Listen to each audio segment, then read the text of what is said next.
Bonjour tout le monde, quelle belle journée, j'espère que vous êtes bien installés. Altesse, Excellence, merci de votre accueil. C'est un bonheur de réfléchir dans un lieu si confortable à la question de l'effort, car je ne crois pas que tout cela nous demande énormément d'efforts ce matin. Nous avons passé une semaine splendide à évoquer des questions philosophiques, parfois profondes, parfois légères, mais comme disait Nietzsche, le léger est parfois le plus profond. Nous continuons d'ailleurs, puisque la question de l'effort va nous emmener dans des lieux sportifs, des lieux aussi de détente pour beaucoup de gens le week-end, qui font un effort sportif pour faire attention à eux ou pour prendre du plaisir. Nous ne sommes pas forcément dans un des sujets apparemment les plus graves, mais en même temps, comme me l'a rappelé Robert Maggiori avant de commencer cette séance, l'effort, c'est aussi ce que nous faisons à chaque instant de notre vie, sommés par la vie même, de nous lever, de nous habiller, de nous montrer relativement aimables avec nos congénères, d'exercer une profession. Il y a de l'effort dans le fait même de la vie, nous sommes sollicités. L'effort, c'est le monde aussi qui nous appelle à en produire un. Il n'y a pas de vie sans effort et il n'y a d'ailleurs pas de vie sans parfait confort. Je suis très heureuse d'accueillir pour ce débat des sportifs, ce qui me touche personnellement, peut-être que j'oserais vous dire pourquoi après. Bienvenue à Maxime Nochet, vous êtes kitesurfer, c'est comme ça qu'on dit, hein, français, vous êtes champion de France de glisse extrême, vous avez été 12 fois champion du monde, je suis très impressionnée, bienvenue, merci.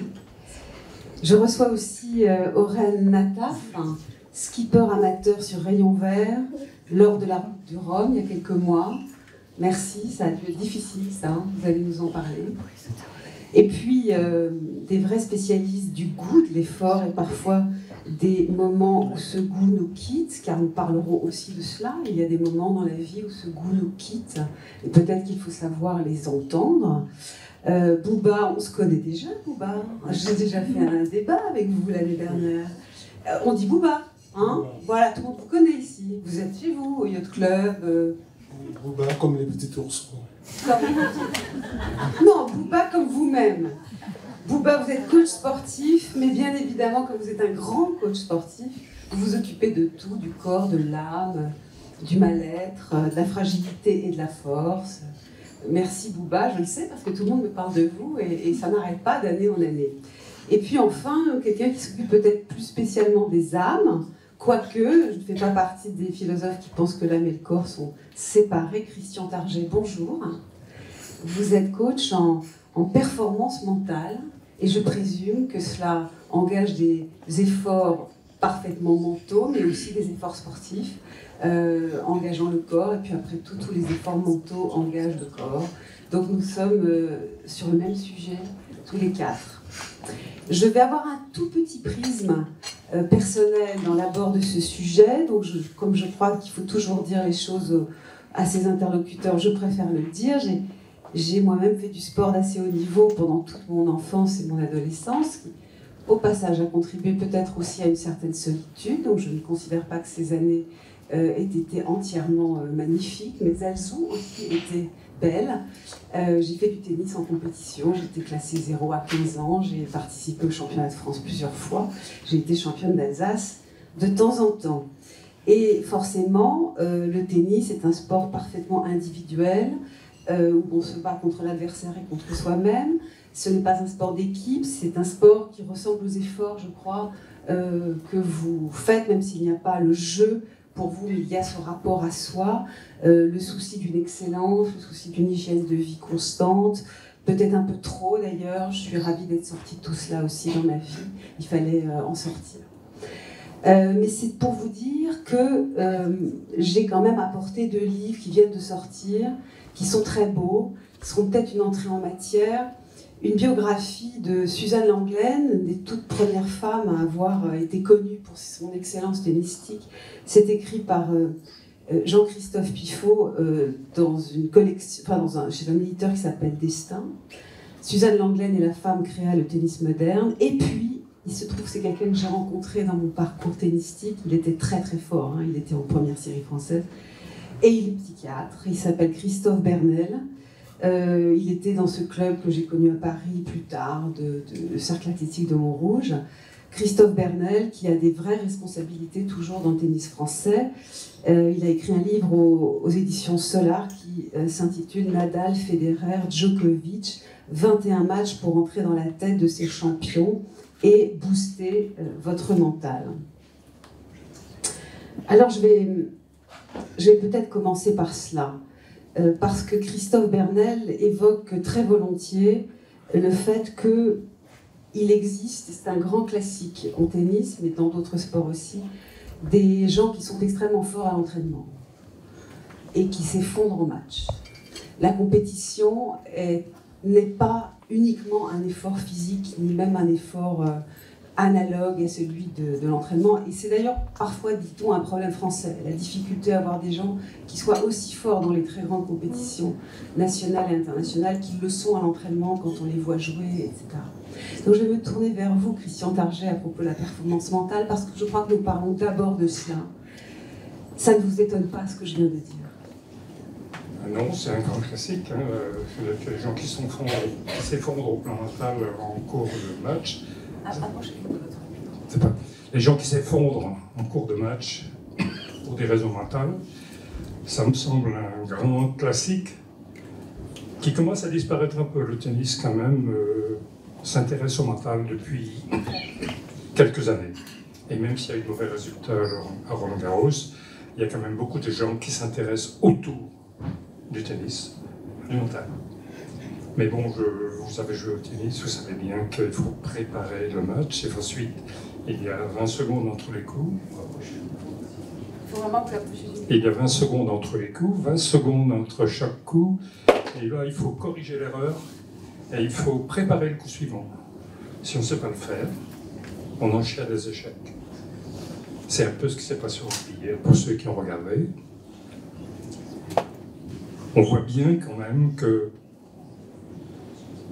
le Racing va gagner parce que la défense recule, l'attaque avance, et il y a un moment bascule où moi j'attendais que le joueur passe et à l'essai. Ça me semblait inéluctable. J'aimerais qu'on reste un peu sur cette question, s'il vous plaît, vous deux, les très grands sportifs.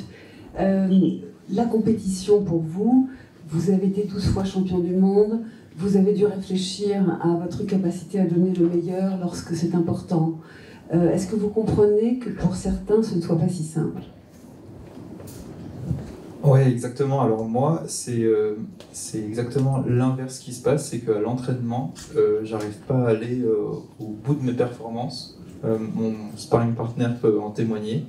Et en compétition, j'arrive à exploiter 100% mes performances. Et ça, il faut revenir un peu en arrière dans mon enfance. C'est que j'ai commencé la compétition, le kite, quand j'avais 11 ans. Et ça m'a passionné, j'ai continué, etc. Et j'ai perdu ma maman d'un cancer. Et après, pour continuer la compétition, je devais gagner absolument pour pouvoir avoir du prize money, pour continuer, et c'est comme ça. Et je suis arrivé dans une finale quand j'avais 16 ans, et j'étais le plus rapide pendant toute la compétition, et la finale, c'est mes deux séries, et ça repart tout à zéro. Et on était 10, et là, j'étais premier à la bouée, et là, je tombe. Et du coup, j'ai fait 10e. Et mon sponsor, il me dit, c'est pas grave, t'inquiète, je te sponsorise la prochaine compétition. Et à partir de ce moment-là, j'ai eu un déclic et j'ai gagné toutes mes finales. Et c'est pour ça, pendant 12 années, j'ai tout gagné. Et j'en suis là aujourd'hui. Et c'est pour ça que je pense qu'il y a vraiment une différence entre l'entraînement, la compétition, et c'est surtout se surpasser en compétition. Moi, j'y arrive et ça a été un déclic dans ma tête grâce à cet événement. Donc, par exemple, une phrase comme celle de Gilles Simon, tennisman, « J'étais une Formule 1 à l'entraînement et en match, il ne restait que 10% de ce que j'étais capable de faire », ne vous concerne pas? Non, en fait, comme j'ai dit, c'est grâce à cet événement qui m'a fait un déclic. Et de toute façon, je devais gagner pour continuer. Alors, j'ai pas eu trop le choix. Et je pense qu'il y a beaucoup de sportifs qui sont dans ce schéma-là. surtout dans notre discipline où en finale ils craquent. Ils craquent complètement et ils font n'importe quoi, ils n'arrivent plus à réfléchir, ils n'arrivent plus à tactiquer dans la tête.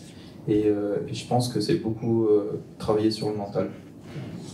Très bien. Alors, Oren, Nata, à vous aussi vous poser cette question.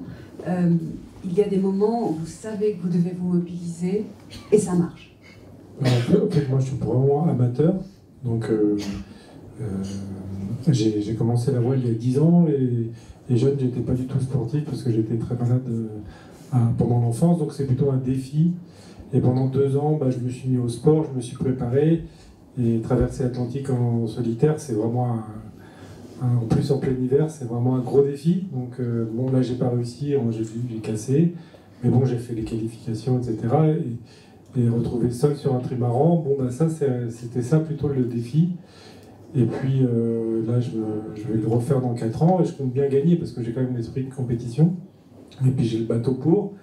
Mais bon, je suis vraiment amateur par rapport au marin professionnel qu'il y a sur la course. J'ai beaucoup de chemin à faire, quoi.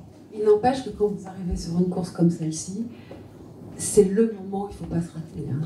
Alors ça, j'ai pas peur. Une fois que le départ est donné, là on a gagné l'Armen Race, on a gagné pas mal de courses en équipage réduit. Et en fait, une fois qu'on est parti, c'est que du plaisir. On pense pas du tout. On pense qu'à gagner, mais il n'y a pas de peur, quoi. La peur, elle est avant. Alors, je suis vraiment désolée, mais vous venez de le mentionner et je me suis souvent aperçue que c'était un classique de grands sportifs. Vous dites que vous avez été malade plus tôt dans votre existence. Est-ce que vous pensez que sur le plan du rapport à l'effort, notamment mental, cela a été décisif? Oui, parce qu'en fait, c'est pas une fatalité, quoi. Le fait qu'on soit pas sportif jusqu'à 40 ans, c'est pas forcément une fatalité. On peut le transformer en fait dans la vie. Il suffit de le décider et voilà. Faut y aller, Il suffit de le décider. Bouba, je vous écoute. Là vraiment, là c'est la phrase. Hein. Il suffit de le décider, mais bien sûr que non. Excusez-moi ce serait trop beau là. Chacun raconte tout cela comme si c'était une évidence, mais Bouba en coach et vous, je suis certaine, Christian Target, que c'est la même chose. Vous avez affaire à des gens qui s'effondrent. Il y a des gens qui s'effondrent, mais quel être humain ne s'effondre pas? Nous sommes tous sujets à un épisode dépressif. Je ne connais pas les dernières statistiques, mais elles sont considérables. Je connais un nombre de sportifs liés à mon enfance et à mon adolescence qui se sont effondrés.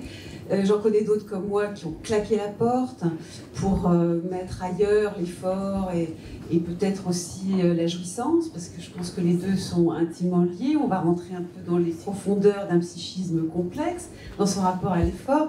Donc il suffit de le décider. J'ai adoré ce que vous m'avez dit, mais je ne vous prends pas un seul instant. Bouba, c'est à vous. Il suffit de le décider, ça c'est le mental de Oren. Parce qu'il a un très fort mental. Est-ce que vous le connaissez en plus? Oui, c'est je l'entraîne aussi. C'est comme vous parlez de votre patient là. Oui, Oren c'est quelqu'un qui l'entraîne, il est en train de mourir. Il dit non, on peut aller encore 10%. Donc ça c'est son mental à lui. Qu'il y a des gens qui décident, qui ne font jamais rien. Donc là, notre travail en tant que coach, c'est d'arriver à donner pas les goûts de l'effort, mais juste un petit coup de pouce pour essayer de mettre la personne en action. Moi, c'est de te mettre en action. Pas forcément que tu performes. Je vais juste t'enlever de cette situation d'inaction. Pardon, cette situation de... On dit inaction, parce qu'il y en a, ils décident, ils ont 20 kilos de plus, mais ils n'arrivent pas à aller au sport. Oui. Moi, mon travail, c'est d'essayer de les encourager à juste à faire les petits pas. Oui. Donc, j'ai travaillé beaucoup plus sur la personne que le fait de lui faire du sport. Donc, en fait, vous travaillez sur le mental avant de... Exactement. En fait, on n'est pas un corps, on est un tout. Donc, je ne peux pas vous séparer de votre corps. Donc, je suis beaucoup plus avec la personne et comment elle est dans la vraie vie, comment elle vit, ses difficultés. Et j'essaie de l'encourager à aller un tout petit peu chaque jour. Et comment vous faites quand vous avez affaire à quelqu'un qui dit de manière constante, je dois faire du sport, j'en ai besoin pour des raisons de santé, mais je déteste ça. Bouba, aidez-moi à aimer. Je n'y arrive pas, je ne veux pas, je n'en peux plus. C'est quand même une phrase que vous devez entendre. Après, de temps en temps. Oui, on entend tout le temps, mais c'est une volonté de vouloir être bien dans son corps. Et justement, le rôle du coach, justement, c'est de vous aider à arriver à se faire ces petits points-là. Moi, je vais éviter quand même que vous réfléchissiez trop. On se met plutôt en action. Il ne faut pas trop réfléchir. Oui. Ça veut dire que si je commence à analyser, souvent quand on sait tout, on n'y va pas. Donc parfois il faut... Les analystes de la salle auront un grand plaisir à vous entendre dire cela. Ouais, selon moi, si tu sais tout, tu réfléchis trop, tu suranalyses, et donc pendant que celui qui est en action est déjà trop loin, pendant que toi tu es en train de réfléchir. Mais vous avez... Donc, je vais t'amener plutôt action et pratique. Alors, puisque vous dites que vous n'analysez pas trop, comment vous procédez? Vous parlez, vous touchez, vous créez un contact de quelle nature avec quelqu'un qui a besoin d'être aidé pour aller vers l'effort? C'est de l'empathie. Je me mets à la place de la personne. Parce qu'une fois que la personne sait que je suis avec lui, ça lui donne le courage de se mettre en mouvement. Par exemple, j'avais quelqu'un au 6e étage aujourd'hui qui avait fait la fête, qui n'arrive pas à se lever. Il s'est levé en retard et à la fin, il m'a remercié de l'avoir aidé à se mettre en mouvement. Donc ça, c'est le plus gros travail que je fais. Christian Target, même question. Comment faites-vous avec quelqu'un qui n'en peut plus? Mais qui n'en peut plus avant même d'avoir commencé? Alors, je cherche pourquoi il n'en peut plus. Généralement, c'est le stress. Ça me semble la première évidence. Ceux qui n'en peuvent plus, ce sont des gens qui... Alors, c'est quoi un athlète de haut niveau? C'est quelqu'un qui est extrêmement programmé, qui a des savoirs techniques extrêmement précis, et dans lequel le stress intervient. Je dois être un facteur de stress, par exemple, parce que c'est une obligation à laquelle on se place. Et le stress, en fait, met une espèce de virus dans les programmes moteurs.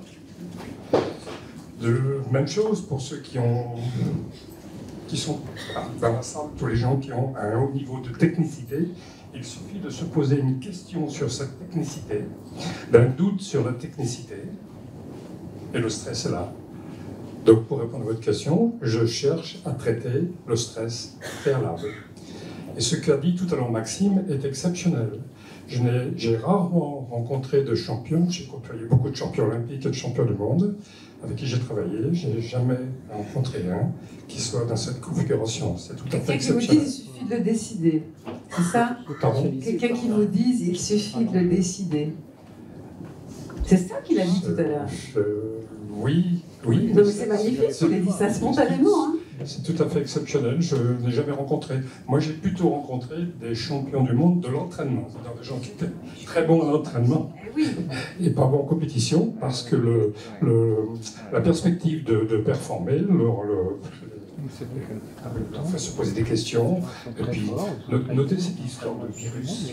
C'est une image, mais le virus qui rentre dans les programmes moteurs, c'est fini, il n'y a plus de programme moteur. Alors, je voudrais vous citer un extrait d'une interview de Nadal qui évoque Christophe Bernel. Je crois que c'est un peu ça que vous dites là, mais peut-être est-ce une nuance supplémentaire. Mon principal souci, dit Rafael Nadal, lors d'un match de tennis, c'est de faire taire les voix en moi, de ne garder en tête que le point que je suis en train de jouer et rien d'autre. Alors ça, je peux témoigner que même à des niveaux infiniment plus bas, c'est très difficile dans ce sport-là, le tennis, d'oublier, de se forcer à oublier, ce qui est une gageure, même cette expression pourrait être contestée, d'essayer d'oublier ce qui s'est passé pour jouer ce point. Mais est-ce que dans des sports où vous n'avez pas d'adversaire immédiat, comme de votre côté du filet, dans des sports de soi à soi, comme ceux que vous pratiquez tous les deux, Maxime et Aurène, cette idée d'essayer d'oublier les erreurs qu'on a faites dans l'heure qui vient de se passer, dans les 3 minutes qui viennent de se passer, de faire taire toutes les voix du regret et du remords, est un enjeu pour vous aussi. Est-ce que vous pensez le problème de cette façon, Maxime?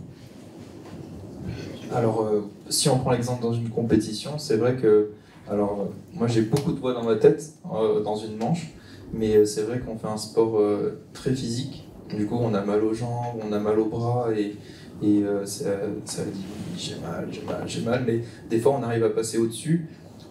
Il suffit qu'il y ait un concurrent qui nous dépasse et là, on se dit non, mais on n'a plus mal. Allez, on force. Du coup, c'est une bonne phrase. Et moi, dans l'exemple, c'est qu'après la compétition, généralement entre 1 et 2 semaines de break où je suis en déprime. En déprime parce que je suis allé au-dessus et la redescente, elle est très très très dure. Il y a ma compagne qui peut en témoigner, je peux... Même quand vous avez gagné, Ouais. Il y a une déprime. Oui, même la redescente, juste après, j'ai terminé la finale, j'ai plus mal aux jambes, comme si j'avais rien fait. Et après, c'est la descente aux enfers. Pendant 1 semaine, et après, ça va mieux. Mais c'est très dur. Et vous, Oren? Ben nous, on n'a pas trop ce problème parce qu'on fait du large, donc... Mais des erreurs, on peut en faire au large. Hein. Et essayer de les oublier pour repartir. Oui, mais il y a tellement de temps, en fait, entre... on est 24 heures sur 24 opérationnels, même si on dort que par tranche de 20 minutes. On fait des erreurs, on les oublie, on est déprimé, on est euphorique, on a tout ça dans une journée. Donc, en fait, ce le plus dur, c'est de passer du temps avec soi-même, quoi. Donc, c'est ça le plus dur parce qu'il n'y a pas d'échappatoire. Et là, il faut réussir à gérer en fait dans la longueur. Et surtout, le sommeil est très important parce que si on zappe le sommeil, alors là, les mauvais moments prennent le dessus et on n'arrive plus à être conscient. Et on fait des grosses erreurs. Et donc, il faut vraiment se forcer à dormir. Et là, la récupération, c'est pas une course qui dure 2 heures, c'est une course qui dure 15 jours, parfois 10 jours. Et donc, on doit vraiment gérer ça sur les 24 heures. Et là, le mental est très important pour arriver à se préserver, même si on se blesse. Ben, il faut se soigner, il ne faut pas laisser traîner. En fait, on apprend à se préserver soi en premier, parce que c'est le seul outil qu'on ait à bord de Valov, quoi. Alors, Rafa, comme on l'appelle aussi Nadal, c'est dans le prolongement, à mon avis, direct de la phrase que je viens de citer de lui, dit aussi que parfois il y a des moments incroyables dans l'effort où, je dirais presque que c'est un moment esthétique, où on salue la beauté d'un point que vient de faire l'adversaire. C'est-à-dire, normalement, dans une compétition sportive, l'adversaire, on veut, alors, vous comprenez ce que je veux dire, on veut le détruire, on veut le vaincre, plus exactement, on veut le vaincre.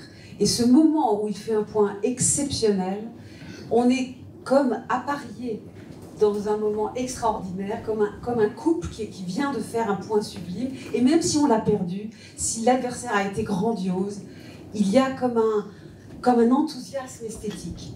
Bravo, quoi.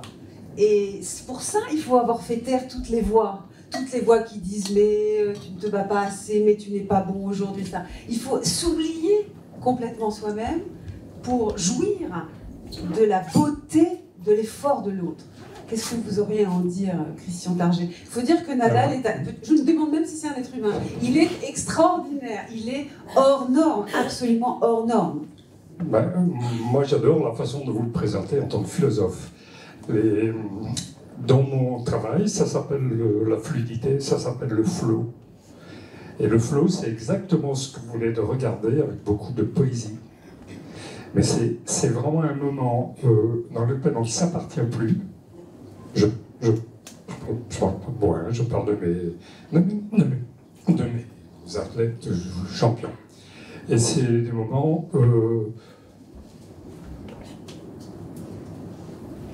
J'appelle ça, moi, c'est la formidable qualité d'être. Et ça n'appartient qu'à soi. C'est le moment de flow, je ne peux pas l'expliquer plus que ça. C'est des moments de fluidité que j'appelle maintenant fluidité performance. Mais tout le monde a connu ça. La fluidité de bien-être, tout le monde a connu ça. C'est des moments d'exception, ça nous tombe dessus, on ne sait pas trop pourquoi. Et quand on est dedans, c'est magique. Et tous les athlètes de haut niveau, j'ai beaucoup travaillé avec les gens, avec Michel Desjoyeux notamment, qui m'ont bien expliqué que c'est des moments d'élection dans lesquels les décisions se prennent d'elles-mêmes. Ils sont devant leurs décisions. Ils ne prennent même plus de décisions, c'est automatique. Quand je parlais de stress tout à l'heure, c'est des freins à cet état-là, merveilleux, que vous décrivez bien mieux que moi. Et Bouba, qu'est-ce que vous en pensez de cette beauté de l'effort, on ne s'appartient plus, et on voit l'autre, alors on n'est même plus en soi-même, on voit un instant sportif extraordinaire. Après, oui, si c'est moi qui gagne, oui, je suis content. Oui, après, c'est à maman que moi non plus, je ne saurais pas l'expliquer. Moi, je suis en train de faire une formation avec lui. Mais il y a un truc qui m'intéresse, c'est si on fait une erreur et qu'on n'arrive pas à faire taire les voix. Oui. Oui. Moi, ma réponse, c'est qu'est-ce qui est actionnable maintenant? Je ne vais pas analyser l'erreur. Il ne faut pas l'analyser. Voilà. C'est pas le moment. Voilà, je n'ai pas le temps de dire, je n'ai pas le temps d'avoir toute l'Afrique dans ma tête là. J'ai besoin de voir, ok, j'actionne quoi maintenant? Quel est le next step? Parce que je réfléchirai 1 heure plus tard, une fois que ce sera fini. Et vous allez vraiment y réfléchir 1 heure plus tard? Oui, oui, j'analyse toujours qu'est-ce qui s'est passé, mais maintenant, c'est qu'est-ce qui est faisable maintenant. Comme les gens qui disent, j'arrive pas à m'élever à l'e-sport. Mais qu'est-ce qu'on peut faire maintenant? Peu, mais quoi? On actionne. Pratico-pratique, pragmatique. Plutôt que de réfléchir et pendant que le temps passe et qu'on loupe quelque chose qu'on aurait pu faire si on n'avait pas eu toutes les voix dans sa tête. Alors préparez vos questions, mais avant, j'ai un dernier point qui me travaille depuis longtemps d'ailleurs, et que je voudrais évoquer avec nos invités, mais préparez vos questions, après ce sera à vous la salle. Agassi est un autre type extraordinaire du tennis, hors norme, absolument hors norme, qui a dit un jour dans son autobiographie, enfin, il a fait un livre, vous savez, qui est tout à fait passionnant, et il a dit comme ça, « Je hais le tennis. Je hais le tennis. » Je ne peux pas l'expliquer, mais moi j'ai parfaitement compris cette phrase.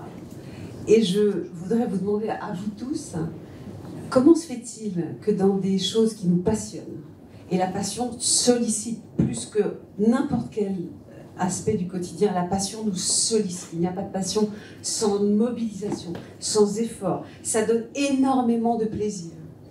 Mais comment se fait-il qu'il y ait presque toujours ce moment où cette chose qui nous passionne le plus, nous la haïssons?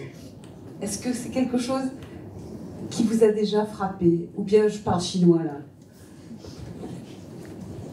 Non, moi c'est quelque chose qui m'a vraiment frappé. J'ai eu une période de burn-out juste avant le Covid. C'est quand on est au top pendant si longtemps, j'ai perdu les championnats du monde. Du coup, j'ai pas réussi à relever, de recommencer l'entraînement, etc. Et aussi la vie qui coule, pas de sortie pendant toutes ces années, c'est comme si j'avais pas profité de la vie. Du coup, j'ai fait une impasse d'1 an où j'ai profité, sorti, etc.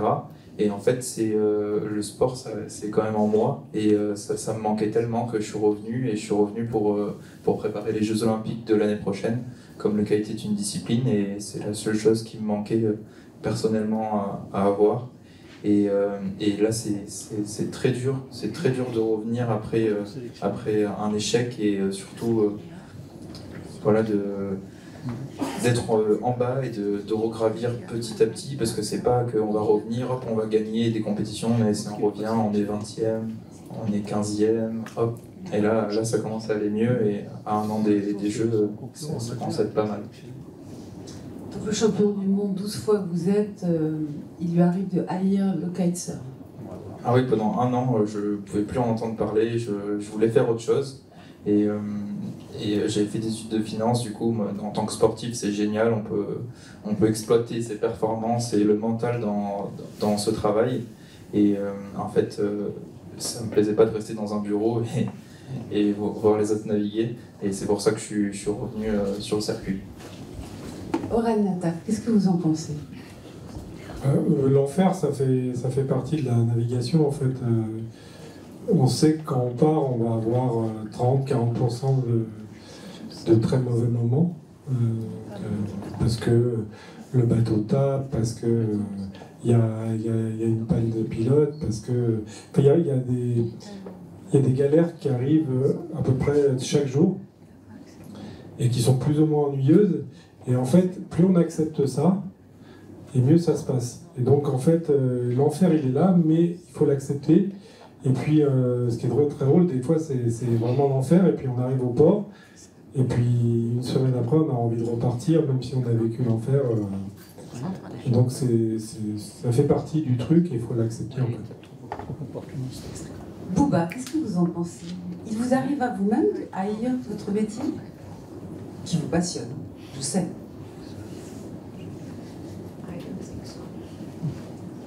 Non, j'ai pas mon métier, parce que moi, ce que j'ai fait, je le faisais bien avant même que ce soit mon métier. Je le faisais gratuitement. Donc, je n'ai pas mon métier. Après, les dangers avec les gens qui sont très passionnés, ils peuvent très vite se fatiguer, parce que tu travailles, parce que plus tu réussis, plus tu vas réussir. Donc, il y a plus de repos. Donc, tu peux tout de suite aller un burn-out, parce que tu es toujours en train de donner plus d'efforts, parce que tu sais que tu y arrives et que c'est ta passion, et tu peux quand même à la longue être très fatigué, et sans te rendre compte. Donc pour vous c'est la fatigue, Bouba, l'histoire. C'est la fatigue, c'est pas un problème profond. Non, je peux pas haïr mon métier, moi j'adore mon métier. Mais alors les autres, parlons des autres. Les autres que vous voyez arriver, parfois de très haut niveau. Je présume que vous coachez des gens qui sont à de très haut niveau sportif. Moi, les gens de très haut niveau, j'ai une personne qui était de très haut niveau. Un jour, il a juste, quand il a commencé à réfléchir sur son métier, il a arrêté. Simple. Vous voyez, il a commencé à réfléchir, est-ce que j'aime ça ou j'aime pas ça, alors qu'il a fait de l'automobile, c'est un pilote, il a fait du pilote pendant 10-15 ans. Quand il a commencé à réfléchir sur son métier, il a arrêté. Il est passé à autre chose. Ce qui ne sera pas l'école, tout le monde, c'est très exceptionnel. Je pense qu'au moment où on commence à se poser des questions, soit il y a une démotivation, mais c'est d'aller chercher plus profond, et aussi de se poser la question, est-ce que je vais continuer comme ça dans 5 ans, dans 10 ans? Est-ce que je me vois subir ce que je subis maintenant? Si la réponse est non, lui faire qu'est. Christian Target. Alors, si j'ai bien compris votre question, pour moi, on est dans le champ de l'erreur. Je pense que tout le monde, que ce soit au niveau, que ce soit au quotidien, on est soumis à des réussites et à des erreurs. Et la vie n'est jamais que d'alternance entre une série de réussites, une série d'erreurs qui s'alternent en permanence. Et dans le monde du haut niveau, plus on est haut en réussite, plus on descend bas en erreur. Moi, théoriquement, dans mes écrits, j'analyse l'erreur légère, dont on sort vite, l'erreur pénalisante, où il faut plus de temps, et l'erreur grave, qui amène à des temps d'échec qui peuvent durer 1 an. Pour avoir travaillé avec les gens du haut niveau en transatlantique, tout le problème consiste à couvrir le négatif le plus vite possible par un positif qui de toute façon préexiste chez soi. Je suis très étonné combien les athlètes de haut niveau ne savent pas exploiter le positif. Ils vivent le négatif comme une chute verticale, et alors qu'ils sont pleins de choses très positives qu'ils vivent dans leur vie. Donc tout mon boulot, tout mon travail consiste à exploiter le positif, à l'imager, à l'idéaliser, et à l'entraîner au sens entraînement mental pour qu'ils puissent s'en servir quand ils sont très bas.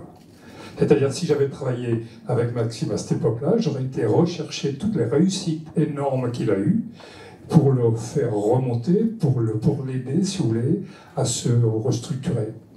Mais ça, c'est mon quotidien. Si je disais les mots, en utilisant peut-être des mots que les philosophes apprécient, est-ce que ça veut dire que chez un perfectionniste, que sont tous les sportifs de haut niveau, la jouissance est difficile? La jouissance de la performance. C'est-à-dire qu'on voit tout le temps que ce n'est pas tout à fait ça. Parce que vous comprenez bien que quand André Agassi dit « je hais le tennis », c'est quelqu'un qui a été excellentissime. C'est quelqu'un qui n'est pas dans l'erreur et qui, dans la performance elle-même, dit « je hais ce que je vis ». C'est troublant. mais peut-être que c'est assez profond. Non, je pense que quelqu'un qui descend très bas est ce qu'il fait. Mais c'est pas parce qu'il est descendu très bas qu'il a dit ça. Hein. Il a dit ça pourquoi alors? Je sais pas. Il a dit ça, je pense, mais c'est intéressant, c'est de l'exégèse d'une phrase d'Agassi, pourquoi pas? Je pense qu'il a dit, je ne peux plus de me mettre dans cet état, même quand je suis très fort. Je n'en peux plus de me mettre dans cet état. Je crois que c'est ça qu'il dit. Une personne qui me dit ça, je vais chercher un autre champ. Est-ce qu'il est dans ses raisons d'être? Est-ce qu'il est dans les zones de plaisir qu'il vit? Est-ce qu'il a fait le sport vraiment parce qu'il en avait envie, ou bien est-ce que c'était papa ou maman qui lui avait conseillé? Est-ce qu'il a la capacité aussi de gérer les échecs forts? C'est là où j'irai chercher.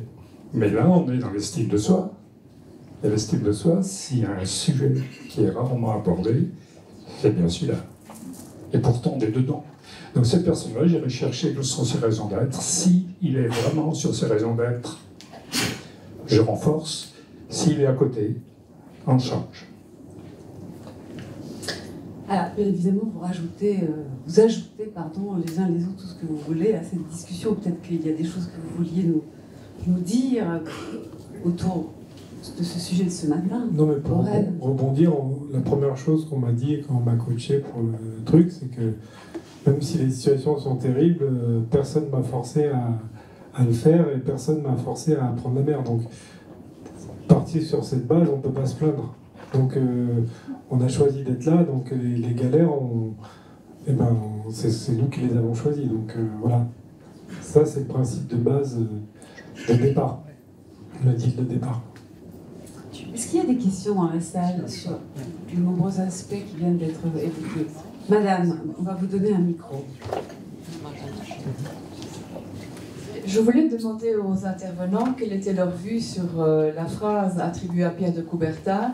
L'essentiel n'est pas de gagner, de vaincre, mais de bien se battre et de participer. Est-ce que c'est une phrase qui est devenue tout à fait surannée? Je voudrais un petit peu entendre ce qu'ils pensent de cela.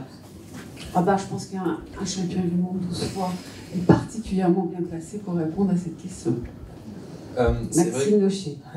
Quand on va sur une compétition, on va se battre et on se bat pour gagner.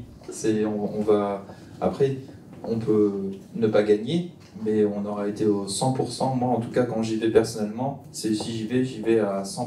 J'y vais pas pour participer ou pour faire de la figuration. C'est vraiment me dépasser à chaque compétition dans n'importe quel sport. Je bois du petit lait parce que j'ai jamais rencontré un sportif valider cette phrase.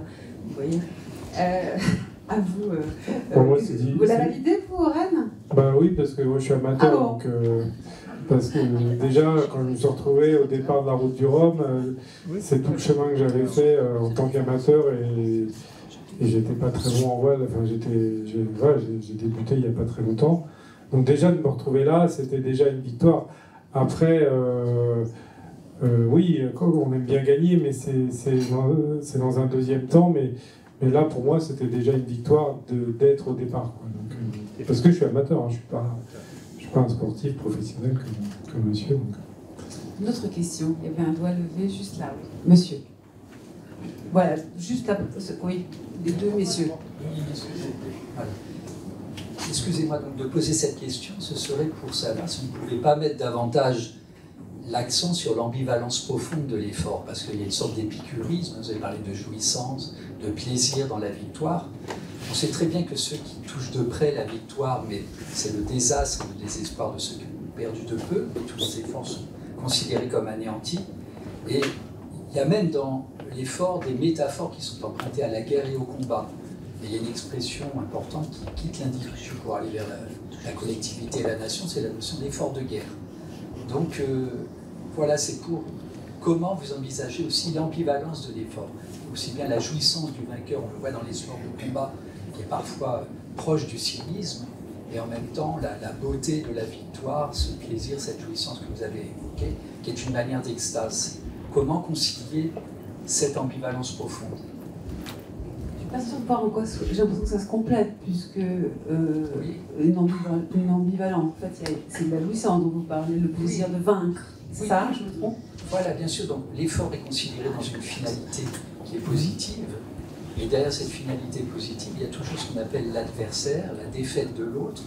Se dépasser, c'est parfois se surpasser, mais aussi vaincre. Et dans la victoire, il y a une forme aussi, dans le rapport à l'autre, comme pour le désir, un rapport un peu de prédation, de domination, etc. Et puis peut-être que là, la victoire sportive est finalement, contrairement à l'association naturelle, un autre monde que la victoire guerrière. Il me semble, peut-être. Il y avait ça dans votre question. Est-ce que vous avez envie de réagir, Christian Target, peut-être à cette réflexion? J'étais en train de réfléchir, je crois que j'ai pas de solution.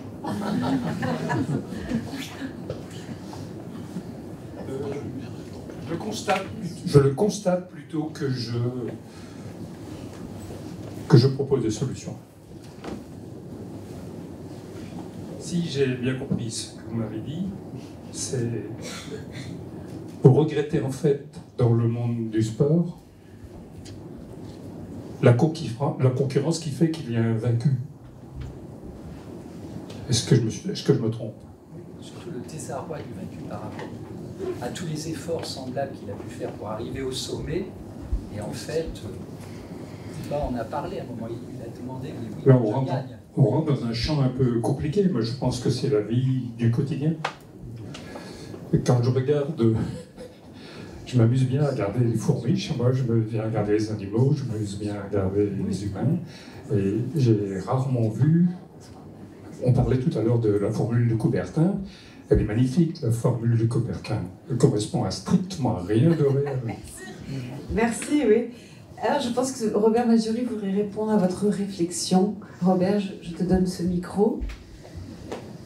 Je crois que la question est essentielle, mais pour y répondre, je crois qu'il faut d'abord préciser un certain nombre de notions. Comme tu sais, Géraldine, moi j'ai beaucoup réfléchi sur le sport et je regrette beaucoup que la philosophie ne le fasse pas assez. Pour comprendre ce qu'est le sport, il faut avoir comme un petit schéma en tête, qui serait comme un carré, dont les angles seraient le jeu, le travail, l'art et la guerre. Le jeu, c'est le fait, je sais pas, des gosses qui jouent au ballon dans un parc. Personne d'entre eux se dit oh, je fais des efforts. Ils jouent. Il y a l'art. L'art, c'est la dimension esthétique que vous avez pris tout à l'heure, qui d'ailleurs aide la performance. Parce qu'un lanceur de javelot qui lance mal, en fait, c'est la beauté du geste, ou parfois la passe au foot à l'extérieur du pied droit et qui fait une trajectoire magnifique. Moi, ça me fait pleurer parfois. Ensuite, il y a la guerre. Ce que vous disiez tout à l'heure, c'est la compétition. C'est le fait de je veux gagner quand je participe. Donc, au lieu de guerre, si vous préférez, nous, on utilise le mot grec agone, mais on peut dire simplement compétition. Ça. Et après, il y a le travail. Alors, le travail, c'est le fait de fournir des efforts. Parce que pour comprendre ce qu'est l'effort, il faut quand même le distinguer de ce qu'est le travail. Je vais prendre des métaphores cyclistes, si vous voulez. Si je suis en vélo sur un plat, je roule tranquillement, je n'ai pas vraiment l'impression de faire des efforts. L'effort va commencer lorsque la route va monter un petit peu. Je me débrouille d'abord en changeant de braquet pour retarder l'instant de l'effort. Puis après, lorsque tous les braquets sont finis, il faut vraiment, au haut de la côte, que je puisse passer du travail à l'effort. Même chose à un ouvrier qui est en train de travailler à la soudure, ou je ne sais pas quoi, à soulever des poids. Au début, il arrive à soulever, puis ensuite, le soir, lorsque la fatigue arrive, il est obligé d'aller au-delà de l'effort, au-delà du travail, et de faire des efforts. Donc c'est dans ce sens-là qu'on peut, en suivant les quatre, savoir où est-ce qu'il y a effort, où est-ce qu'il n'y a pas d'effort. Et comme le titre, c'est le goût de l'effort, il faut aussi distinguer ce qui relève du goût de l'effort et qui amène, puisque c'est du goût, au plaisir. Y compris, contrairement à ce que dit Bouba, parce que je l'aime bien, mais là, des fois, il m'énerve, quand il enlève toujours la réflexion. Mais il y a aussi un effort de la réflexion. Et je peux t'assurer que pour lire une page de Kant, il faut beaucoup de sueur et effectivement, d'effort. Et et de pleurs parfois parce qu'on ne comprend pas tout. Donc la réflexion, elle relève aussi effectivement de l'effort. Puis à côté du goût de l'effort, il y a aussi la nécessité de l'effort. C'est-à-dire qu'à un moment, je ne peux plus effectivement travailler.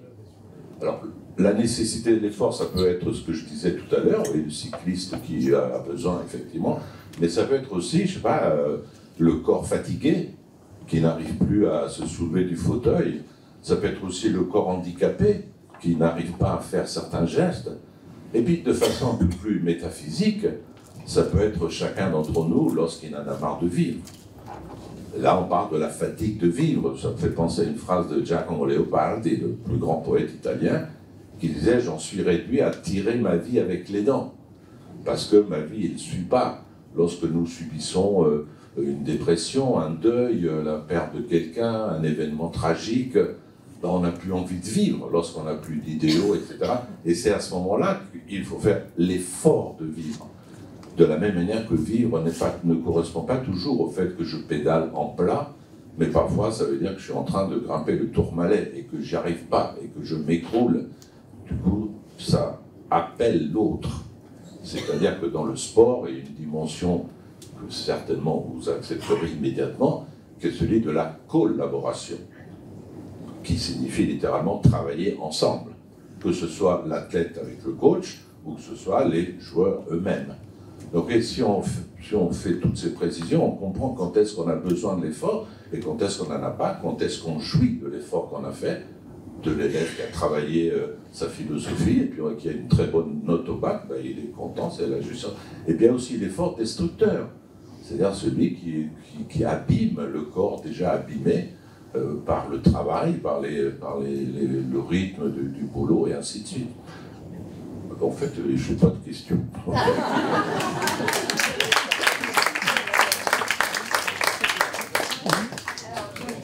Oui, bah, c'était juste une réflexion qui rebondit un peu sur tout ce qui vient d'être dit.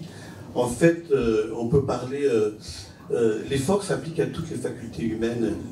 On parle d'un effort d'imagination, on parle d'un effort de compréhension, et puis évidemment pour la marche, pour toutes les facultés physiques. Et moi, je me demande, dans le fond, si l'effort, c'est pas juste toujours ce qui nous fait éprouver la finitude de ces facultés. Les dieux font pas d'efforts, les dieux n'ont pas besoin de faire des efforts, mais les hommes ont besoin de faire des efforts parce que leurs facultés humaines sont finies. Et ça me permet de rebondir sur cette question de la machine, de l'intelligence artificielle, etc., qui va donc être capable d'imaginer à notre place, de penser à notre place, de faire énormément de choses à notre place.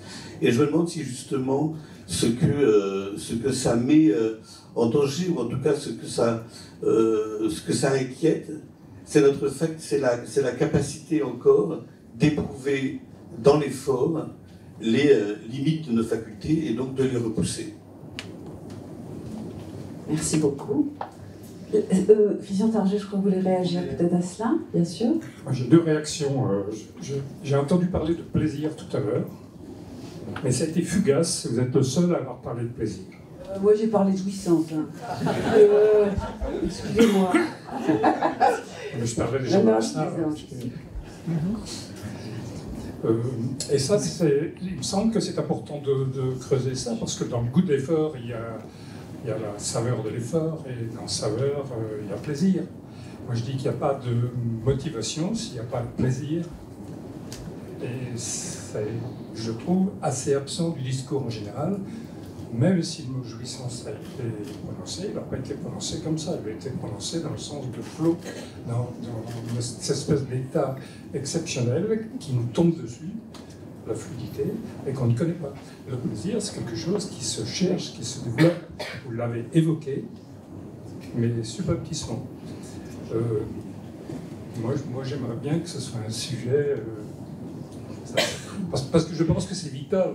Il y a goût d'effort, il y aura goût d'effort s'il y a plaisir, il y aura motivation s'il y a plaisir, et il y aura goût d'effort et il y aura motivation s'il y a les raisons d'être, c'est-à-dire si ce que je fais, ce que j'ai envie de faire. Combien de gens en ce moment quittent leur métier parce qu'ils ne s'ennuient dans leur métier? Ça veut dire qu'ils ne sont pas dans leur raison d'être. C'est vital, ça. Est-ce que nous pourrions clore peut-être sur cette touche un tout petit peu en demi-teinte. Merci à vous tous, Altesse, Excellence, chère Caroline, chère Charlotte Casiraghi, cher organisateur des rencontres philosophiques de Monaco. Il me semble que c'est l'une des dernières séances, en tout cas, ce dimanche. Cette semaine a été magnifique. À titre personnel, je vous remercie. Je me suis sentie très honorée de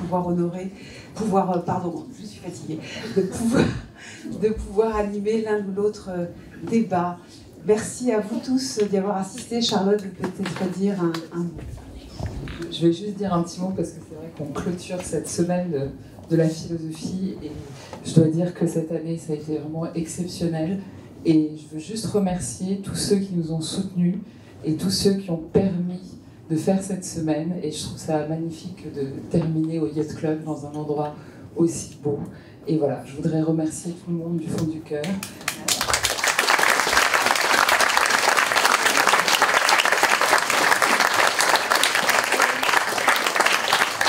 Bon dimanche à tout le monde.